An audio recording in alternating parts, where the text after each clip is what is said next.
Life insurance, मुझे तो सिर्फ टर्म इंश्योरेंस की ज़रूरत है, क्योंकि प्योर रिस्क इंश्योरेंस तो टर्म ही होता है ना, ऐसा अक्सर लोग कहते हैं। टर्म इंश्योरेंस को समझाने के लिए मैं प्रियंका आचार्य, जो इस चैनल के माध्यम से आपको लाइफ इंश्योरेंस के ट्रू फैक्ट्स बताती हूँ, आज मैं टर्म इंश्योरेंस के लिए एक एग्जाम्पल ले रही हूँ।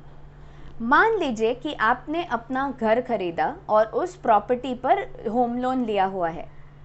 उस होम लोन के रहते आपको ये डर है कि अगर मुझे कुछ ज़िंदगी में हुआ तो मेरे फैमिली को वो लोन चुकाने में तकलीफ़ होगी, इसलिए आप उसी लोन अमाउंट जितना टर्म इंश्योरेंस लेते हैं।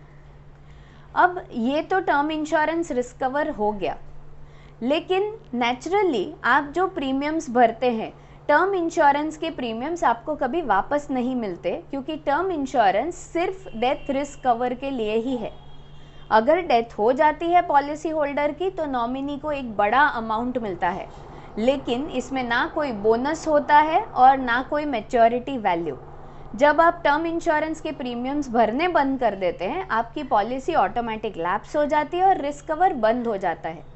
इस तरह ये सिंपल सी पॉलिसी है जो काफ़ी लोग काफ़ी अच्छे से समझते हैं, लेकिन भारत में ये एक थॉट प्रोसेस है और in fact all over the world ये थॉट प्रोसेस ज़रूर है कि अगर मैं कहीं पैसा डाल रहा हूँ तो मुझे उस पर रिटर्न मिलना चाहिए।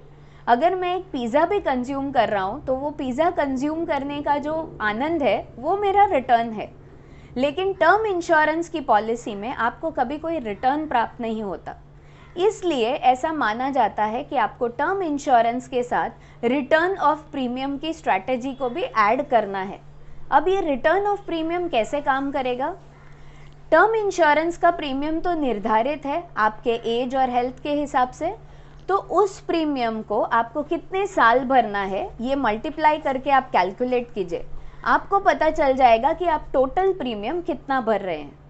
अब जिस अवधि तक आप वो प्रीमियम भरने वाले हैं, मान लीजिए 60 साल की एज तक, तो 60 साल की एज तक जो आप टर्म इंश्योरेंस का प्रीमियम टोटल भरने वाले हैं, उसका पूरा रिफंड आपको 60 साल की उम्र में आना चाहिए। तो अब इसी धनराशि से रिवर्स कैलकुलेशन करके ये देखिए कि मैं ऐसा कौन सा एंडाउमेंट इन्वेस्टमेंट करूं जिसकी वजह से मुझे फिक्स्ड रिटर्न्स में वही मैच्योरिटी वैल्यू वापस मिले। यहाँ पर एक और फैक्ट ध्यान रखिएगा, जो आप टोटल प्रीमियम भर रहे हो उस पर इंटरेस्ट एडिशन आपको ज़रूर करना है। यानी कि लगभग समझिए कि आप 5 लाख का प्रीमियम टोटली भरने वाले हो एज 60 तक, तो सिर्फ 5 लाख अगर आपको 60 की एज में वापस मिले तो उसकी वैल्यू शायद काफ़ी कम हो गई होगी उस वक्त। तो आपको टाइम वैल्यू ऑफ मनी के हिसाब से ये गिनना है और ये सोचना है कि लगभग अंदाज़ा मुझे 14-15 लाख रुपए मैच्योरिटी में उस वक्त मिलने चाहिए। इस तरह आप टर्म इंश्योरेंस के साथ रिफंड ऑफ प्रीमियम के लिए एक एंडाउमेंट पॉलिसी ले सकते हैं, जिससे आपका प्रीमियम इंटरेस्ट ऐड होके आपको गवर्नमेंट गारंटी के साथ वापस मिले। कुछ लोग ये सोचते हैं कि मैं टर्म इंश्योरेंस के साथ एक SIP कर लूँगा, तो ये भी कर सकते हैं आप, लेकिन ये देखिए कि उसका रिटर्न वो 14-15 लाख आ रहा है कि नहीं और फिक्स्ड है कि नहीं। अगर वो फिक्स्ड नहीं है और वो गारंटीड नहीं है तो LIC के लिए मुझे ज़रूर संपर्क कीजिए। मैं प्रियंका आचार्य इस चैनल के माध्यम से जो आपको बेनिफिट्स देने की कोशिश कर रही हूँ। अगर आपको ये पसंद आ रही हो तो वीडियो को लाइक और शेयर कीजिए और मेरे चैनल को ज़रूर सब्सक्राइब कीजिए। Thank you.